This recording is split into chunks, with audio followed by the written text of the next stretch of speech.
Ողջույն ձեզ, այսօր խոսելու ենք կեղծ ուսուցիչների եւ մարգարեների մասին։ Եկեք ընթերցենք Մատթեոս 7-րդ գլուխ 15-ից 20-րդ խոսքերը, որից հետո այդ խոսքերի մեկնությունը, ծառը եւ նրա պտուղը։ Զգույշ եղեք սուտ մարգարեներից, որ ձեզ մոտ են գալիս ոչխարի հանդերձով, բայց ներքուստ հափշտակող գայլեր են։ Իրենց պտուղներից նրանց կճանաչեք։ Միթե փշերից խաղող են խաղում կամ տատասկից թուզ, այդպես էլ ամեն լավ ծառ լավ պտուղ է տալիս, իսկ վատ ծառը վատ պտուղ։ Լավ ծառը չի կարող վատ պտուղ տալ, ոչ էլ վատ ծառը լավ պտուղ։ Ամեն ծառ, որ լավ պտուղ չի տալիս, կտրվում է ու կրակի մեջ գցվում։ Ուրեմն իրենց պտուղներից նրանց կճանաչեք։ Զգուշացեք կեղծ մարգարեներից, որոնք գալիս են ձեր մոտ ոչխարի հագուստով, բայց ներսից հափշտակող գայլեր են։ Նրանց կճանաչեք նրանց պտուղներից։ Մատթեոս 7-րդ գլուխ 15-ից 16 խոսք։ Սիրելի եղբայրներ եւ քույրեր, Հիսուսն ինքը զգուշացրեց մեզ զգուշանալ կեղծ մարգարեներից։ Նրանք արտաքինից երևում են խոնար,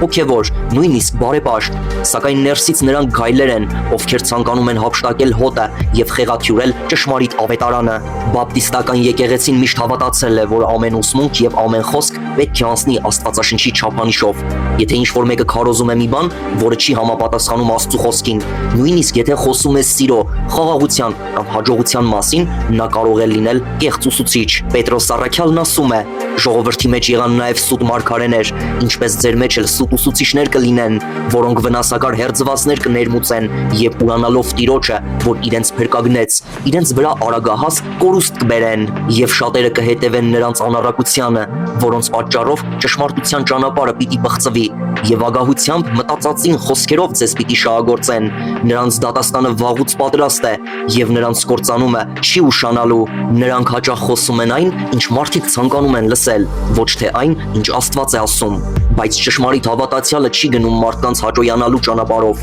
նա մնում է Աստծո խոսքի ճշմարտության վրա։ Հովհաննես առաքյալի առաջին նամակում 4-րդ գլուխ առաջի խոսքը ասում է հետևյալը. Սիրելիներ, ամեն հոգու մի հավատացեք, այլ փորձեք հոգիները, թե արդյոք Աստծուց են, որովհետև բազում սուտ մարգարեներ են աշխարհ եկել։ Այսինքն մի հավատացեք ամեն քարոզի կամ մարգարեության, համեմատեք այն Սուրբ գրքի հետ։ Եթե խոսքը նվազեցնում է Հիսուսի աստվածությունը, խեղաթյուրում է փրկությունը կամ խրախուսում է մեղքը, այն կեղծ է։ Բապտիստական ուսուցումը ասում է. ճշմարիտ ուսուցիչը միշտ հենվում է Աստվածաշնչի վրա, կեղծ ուսուցիչը միշտ խառնում է ճշմարտությունը մարդկային կարծիքի կամ շահի հետ։ Ճշմարիտ հավատացյալը ճանաչում է նրանց պտուղներից, կյանքով, ոչ թե միայն խոսքով։ Եկեք զգոն լինենք, սիրելիներ, այս ժամանակներում շատ են նրանք, ովքեր խոսում են Հիսուսի անունով, բայց չեն ճանաչում նրան որպես Տեր եւ Փրկիչ։ Թող Սուրբ Հոգին մեզ մաքրասիրտ պահի եւ մեր աչքերը բաց պահի, որպեսզի միշտ ճանաչենք ճշմարիտ լույսը կեղծ լույսից։ Նրանց կճանաչենք նրանց պտուղներից։